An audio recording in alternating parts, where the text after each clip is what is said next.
Welcome back to the deep dive. Our mission, as always, is pretty straightforward.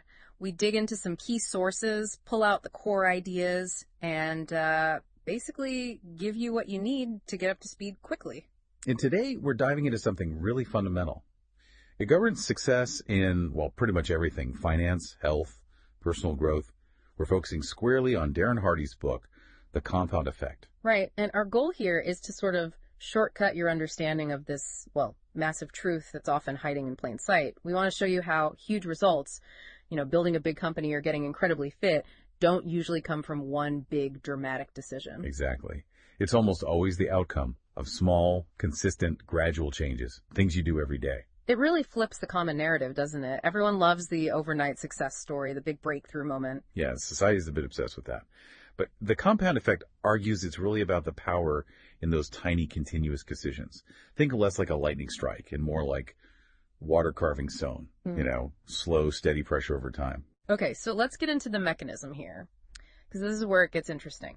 The sources talk about this illusion of insignificance. Ah, yes. When you start a tiny new habit, maybe reading just 5 extra minutes or saving, $50 more a month, it feels like nothing, right? Like absolutely zero immediate reward. That's the illusion. And it's a huge hurdle because you look at that one small good choice and it just seems trivial, too small to matter. Right. But the flip side is also true for negative choices. Okay, so the compound effect isn't just positive. Not at all. It has a dark side, a mirror image. Hardy calls it drifting. Drifting. Okay, let's unpack that. Sounds important. It really is. Drifting is when you sort of unconsciously slip into small negative habits. Nobody decides one morning, okay, today I start becoming unhealthy and broke. Right, that'd be weird. It happens through tiny, seemingly harmless choices. Hitting snooze just one more time, grabbing that extra pastry at the office, making that little impulse buy online. And those little negative things, they compound too. Exactly. Just like the positive ones, you don't see the damage right away. It creeps up on you. It's kind of the silent killer of ambitions. So the compound effect basically explains why these everyday choices, good and bad, stack up over time to create these huge, often surprising outcomes. Precisely. It's the underlying principle. Success isn't usually one giant leap. It's the sum of thousands of small, smart choices made consistently and, crucially, avoiding that negative drift. Okay, so the big takeaway here is success is small, correct actions plus consistency drifting. That's a pretty good formula for it, yeah. Continuous, correct actions are key. Let's try and quantify this. Put some numbers on it, because theory is great, but the practical examples in the sources really drive it home. Let's start with that reading metric, personal development. Good one. It's simple.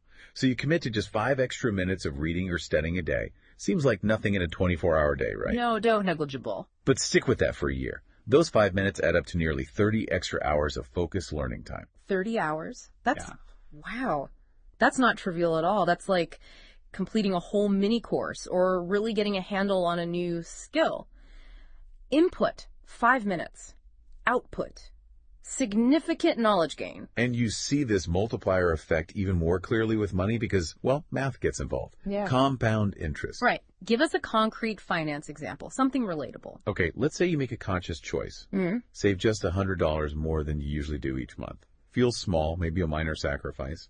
After a year, that's $1,200 saved. Simple enough. Okay. But here's the kicker, where compounding really starts to work. We're not talking about stuffing cash under the mattress. Right. It needs to be invested somehow. Exactly. Yeah. So let's say you invest that extra $100 monthly. Stick with it for 5 years. Your total contribution is $6,000. But in a decent investment environment, you're earning returns on your contributions and on the previous returns. It's this exponential curve. So the growth speeds up. It accelerates. That $100 a month, which felt insignificant, starts building real investment capital much faster than just saving alone. That small choice kicks off a long-term wealth trajectory. That really shows the power. And it works in business too, right? The sources mention an online store owner. Yeah, great example. Instead of chasing some huge viral moment, this owner focuses on getting just 3 new customers every single day. Consistent, small effort. 3 a day seems manageable. Right. But do that for a year. That's over 1,000 new customers. Yeah. 1,080, actually. That fundamentally changes the business. You go from constantly hunting for sales to managing growth. It's building a system, not just chasing transactions. Okay, last example area. Yeah. Physical health. We often think we need some drastic diet or insane workout plan. But the compound effect points to small, consistent actions again.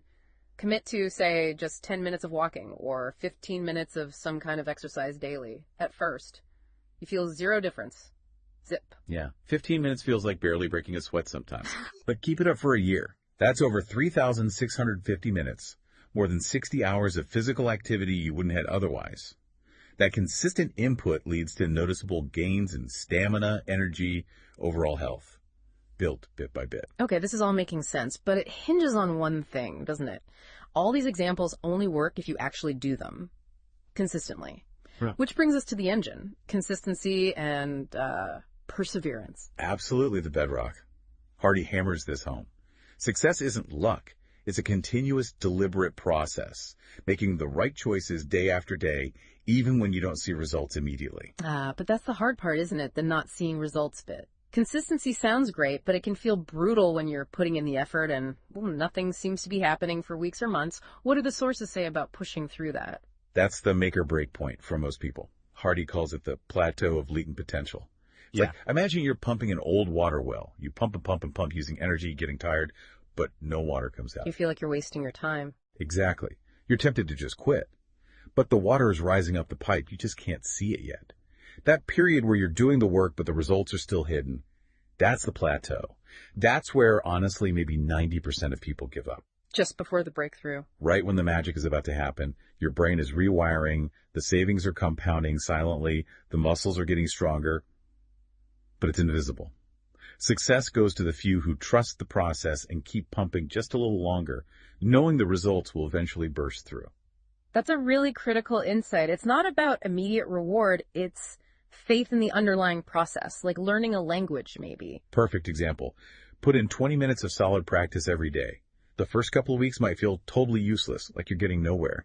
But stick with it for a few months. Your vocabulary, your grammar, it's drastically better.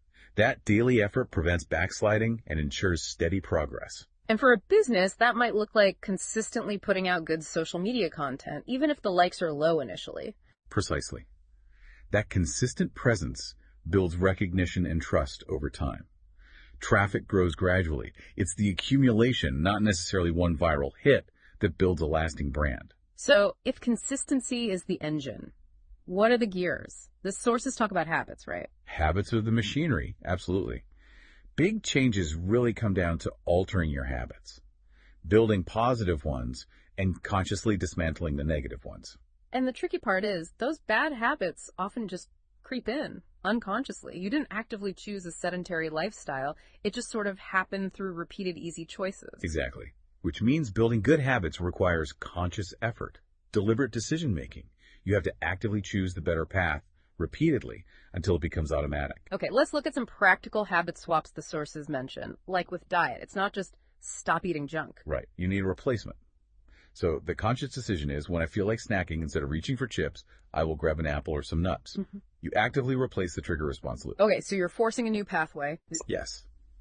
Repeat that enough, and the healthy choice becomes the new default habit. What about productivity? Lots of us get caught in that multitasking trap. Which our brains are actually terrible at. Yes. Despite what we think. So the conscious swap is deciding, okay, for the next 45 minutes, I'm turning off notifications and focusing only on this one report, using maybe time blocking or the Pomodoro technique. Replacing fractured attention with focused work. And the improvement in work quality and efficiency. It compounds quickly. You get more done, better, in less overall time. And maybe the biggest swap involves how we use our free time. Definitely.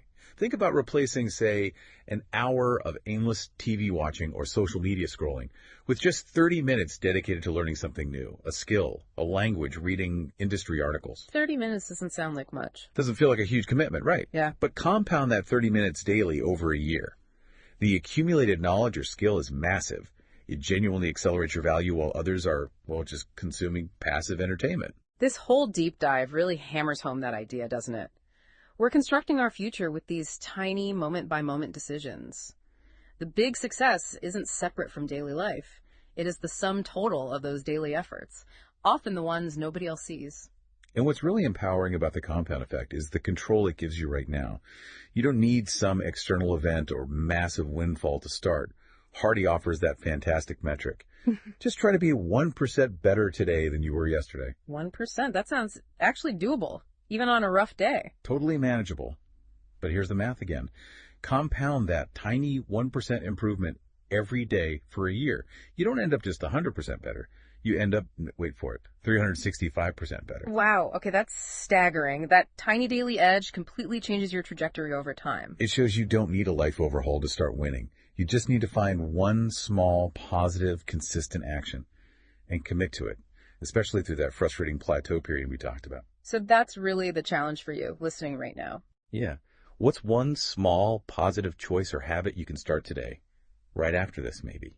Just get that snowball rolling, however small, because those tiny, often invisible decisions, they are steering your life towards either massive success or quiet disappointment. Well, hopefully this deep dive into the compound effect has given you some practical tools and maybe some motivation to stick with those small choices that lead to big things. It's often boring, yes, but ultimately explosive. Until next time, keep compounding those efforts.